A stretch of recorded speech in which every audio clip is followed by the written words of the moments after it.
வணக்கம். புதுவையில் அரசு சார்ந்த நிறுவன தொழிலாளர்களுக்கு நாளை முதல் போனஸ் வழங்கப்படும் என்று முதல்வர் திரு ரங்கசாமி தெரிவித்துள்ளார். புதுவை முதல்வர் திரு ரங்கசாமி செய்தியாளர்கள் சந்திப்பின் பொழுது தீபாவளி பண்டிகையை முன்னிட்டு கடந்த ஆண்டை போன்று இந்த ஆண்டும் அரசு சார்ந்த நிறுவன தொழிலாளர்களுக்கு போனஸ் நாளை முதல் வழங்கப்படும் என்றும், மேலும் ஆதி திராவிடர் மக்களுக்கு தீபாவளி பண்டிகைக்கு இலவச துணி வழங்கப்பட்டு வருகிறது. அனைத்து தரப்பினருக்கும் பொங்கல் பண்டிகைக்கும் போது இலவச துணி வழங்கப்படும் என தெரிவித்தார். தொடர்ந்து ரேஷன் கடைகளில் இந்திய உணவுக் கழகம் வழங்கும் அரிசியை வழங்கி வருவதாகவும், தரமான அரிசி வழங்க நடவடிக்கை எடுத்து வருவதாக கூறினார். மேலும் வரும் 20ஆம் தேதி மத்திய நிதி அமைச்சகம் நடத்தும் தென்னிந்திய மாநிலங்களுக்கான கூட்டத்தில் தான் பங்கேற்க உள்ளதாக தெரிவித்தார்.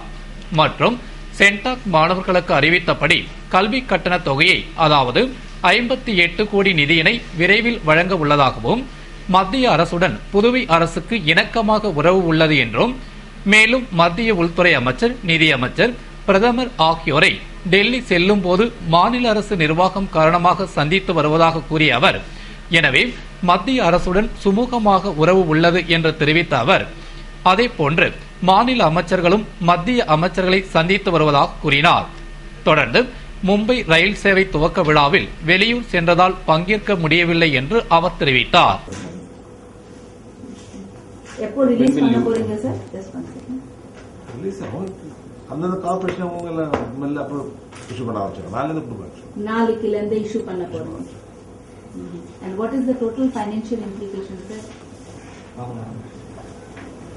மொத்தமா சார் சாரி கைலி எல்லாம் கொடுக்குறீங்கல்ல, ஃப்ரீ துணி ஏடிஏ வெல்ஃபேர் டிபார்ட்மெண்ட் மூலம் ஸ்டார்ட் பண்ணிருக்கீங்க. மற்ற அவங்களுக்கு எப்போ நீங்க கொடுக்க போறீங்க சார்? மத்தவங்களுக்கு பொங்கல்ல இந்த அரிசி இந்த ரேஷன்ல கொடுக்கிற அரிசி வந்து தரமா இல்ல. Even today also CPI people conducted some kind of agitation today. எஃப்சிஐல எந்த அரிசி இருக்குதோ அது நல்ல அரிசியா பார்த்து எடுத்துதான் போகும். எஃப்சிஐல கவர்மெண்ட் ஆஃப் இந்தியா கொடுக்குற எஃப்சிஐல நல்ல அரிசிலாம் எங்க இருக்கோ அதெல்லாம் பார்த்து எடுத்தாங்கன்னா கொடுக்குறோம் மக்களுக்கு. நாங்க எஃப்சிஐல எடுத்தா கொடுக்குறோம். பட் நீங்க ஏற்கனவே ஒரு முறை பேப்ஸ்கோ மூலம் வாங்கிட்டு நல்ல அரிசி கொடுத்துட்டீங்க. அதே மாதிரி ஏதாவது ஐடியா வச்சிருக்கீங்களா? திங்க் பண்ணிருக்கோம். கன்சிடரிங் எவ்வளவு சார் கன்சிடரிங் கொடுக்கறதுக்கு? அது மோசம் பண்ணுவோம் சொல்லுவோம். அப்ப சொல்லுவேன் கொடுக்கும்போது என்ன கொடுப்போம் சொல்லுவேன். சென்டெக் ஃபைனான்சியல் அசிஸ்டன்ஸ் ஸ்கீம் 2 ஆண்டு காலம் கொடுக்காமல் இருக்கு. 38 கோடி அதுல பண்ணி 38 கோடி நான் அசம்பிளில சொன்ன மாதிரி அவங்களுக்கு சென்டெக் கொடுக்கறது அத்தனையும் கொடுத்துருவோம். அசம்பிளி என்ன அஷூரன்ஸ் கொடுக்கணும் அதை கொடுத்துருவோம். புதுவை வந்துள்ள மலேசியாவின் மலாக்கா மாநில பிரதிநிதி முதல்வர் திரு ரங்கசாமியை சந்தித்து பேசி மலாக்காவிற்கு வருமாறு முதல்வருக்கு அழைப்பு விடுத்தார். புதுவை மாநில சுற்றுலாத்துறை அமைச்சர் திரு ராஜவேலு மலேசியா சென்றபோது சிறப்பு மிக்க மலாக்கா மாநிலம் சென்று அம்மாநில அமைச்சரை சந்தித்து இரு மாநில சுற்றுலா மேம்பாடு குறித்து பேசி புதுவைக்கு வருமாறு அழைப்பு விடுத்தார். இதனைத் தொடர்ந்து மலாக்கா முதலமைச்சரின் பிரதிநிதியாக மணிகண்ட மூர்த்தி வேலாயுதம் புதுவை வந்துள்ளார். புதுவை வந்த அவர் மரியாதை நிமித்தமாக முதல்வர் திரு ரங்கசாமியை சந்தித்து பேசி மலாக்கா வருமாறு மலாக்கா முதலமைச்சர் முதல்வர் ரங்கசாமிக்கு விடுத்துள்ள வரவேற்பு கடிதத்தை வழங்கினார். மேலும் பிரெஞ்சு ஆளுகையின் கீழ் இருந்து பிரெஞ்சு கலாச்சாரத்தை கொண்ட புதுவைக்கும், போர்த்துகீசிய ஆளுகையின் கீழ் இருந்த போர்த்துகீசிய கலாச்சாரத்தை கொண்ட மலாக்கா மாநிலத்திற்கும் கலாச்சாரம், பாரம்பரியம் ஆகியவற்றில் பல ஒற்றுமைகள் உள்ளதால் இரு மாநில அரசுகளும் தங்கள் உறவுகளை மேம்படுத்திக் கொள்ளவும், இரு மாநில அரசுகளும் இணைந்து செயலாற்ற புரிந்துணர்வு ஒப்பந்தம் செய்து கொள்ளவும், கலாச்சார பரிவர்த்தனை செய்து கொள்ளவும் முதல்வரும் சுற்றுலாத்துறை அமைச்சரும் மலாக்கா வருமாறு அழைப்பு விடுத்தார். அப்பொழுது அமைச்சர் திரு ராஜவேலு, சுற்றுலாத்துறை செயலாளர் மூர்த்தி மற்றும் பலர் உடனிருந்தனர். அரசியல் விபத்தில் அதிமுக 5 இடங்களில் வெற்றி பெற்றதாக முதலியார்பேட்டையில் நடைபெற்ற திமுக மாநில நிர்வாகிகள் கூட்டத்தில் மாநில அமைப்பாளர் திரு எம்.ஏ. சுப்பிரமணியன் பேசினார். புதுவை மாநில திராவிட முன்னேற்ற கழக திமுக நிர்வாகிகள் உடனான கலந்தாய்வு கூட்டம் முதலியார்பேட்டையில் நடைபெற்றது.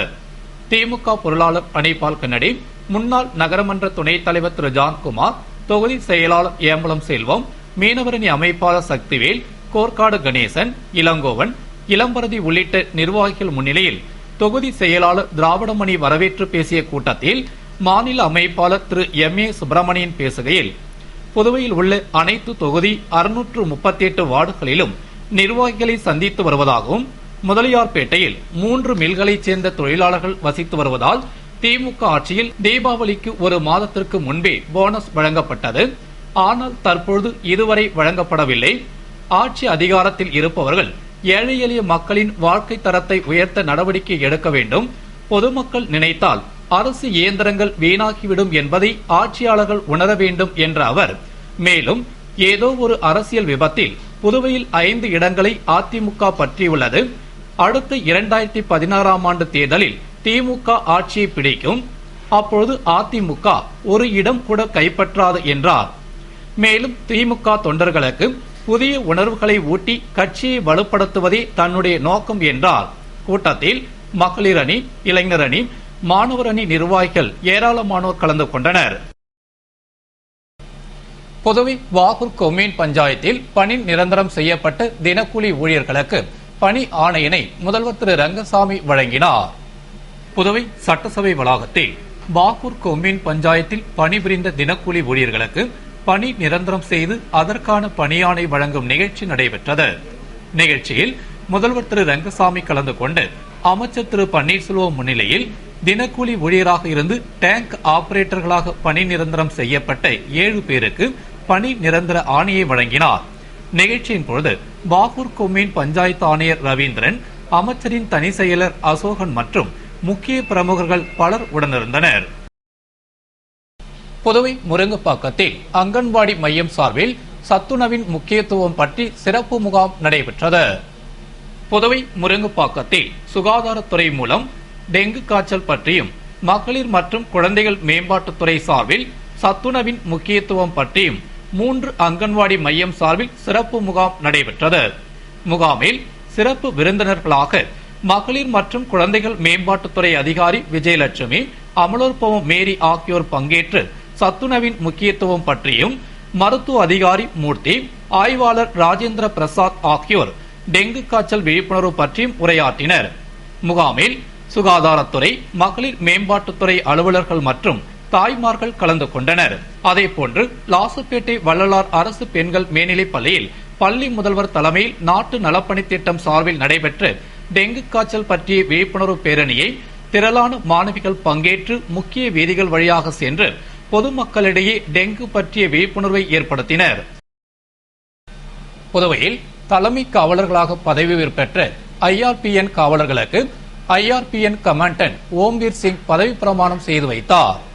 புதுவை கோரிமேடு காவலர் பயிற்சி அலுவலகத்தில் IRP பிரிவில் காவலராக பணிபுரிந்து தலைமை காவலராக பதவி உயர்வு பெற்ற காவலர்களுக்கு பதவி பிரமாணம் அளிக்கும் நிகழ்ச்சி நடைபெற்றது. நிகழ்ச்சியில் IRP பிரிவு கமாண்டன்ட் ஓம்வீர் சிங் சிறப்பு அழைப்பாளராக கலந்து கொண்டு பதவி உயர்வு பெற்று 21 காவலர்களுக்கு தலைமை காவலராக பதவி பிரமாணம் செய்து வைத்தார். நிகழ்ச்சியில் IRP பிரிவு போலீசார் மற்றும் அதிகாரிகள் கலந்து கொண்டனர். புதுவை விவசாய தொழிலாளர் சங்கத்தினர் பல்வேறு கோரிக்கைகளை வலியுறுத்தி அரிசியை வீதியில் கொட்டி ஆர்ப்பாட்டம் செய்து துணை மாவட்ட ஆட்சியரை சந்தித்து மனு அளித்தனர். புதுவை வில்லியனூரில் விவசாய தொழிலாளர்கள் சங்கத்தினர் தொழிலாளர்களுக்கு தீபாவளி ஊக்கத்தொகை 1000 ரூபாய் என வழங்கிட வேண்டும், ரேஷனில் தரமான அரிசியை வழங்கிட வேண்டும் உள்ளிட்ட பல்வேறு கோரிக்கைகளை வலியுறுத்தி ஆர்ப்பாட்டம் செய்தனர். மேலும் தரமில்லாத ரேஷன் அரிசியை சாலையில் கொட்டி கோஷமிட்டு போராட்டத்தில் ஈடுபட்டனர். பின்னர் ஊர்வலமாக சென்று மாவட்ட துணை ஆட்சியர் மாணிக்க தீபனிடம் கோரிக்கை மனு அளித்தனர். இப்போராட்டத்தால் விவசாய மக்கள் கட்சியினர் திரளாக பங்கேற்று கோரிக்கைகளை வலியுறுத்தினர்.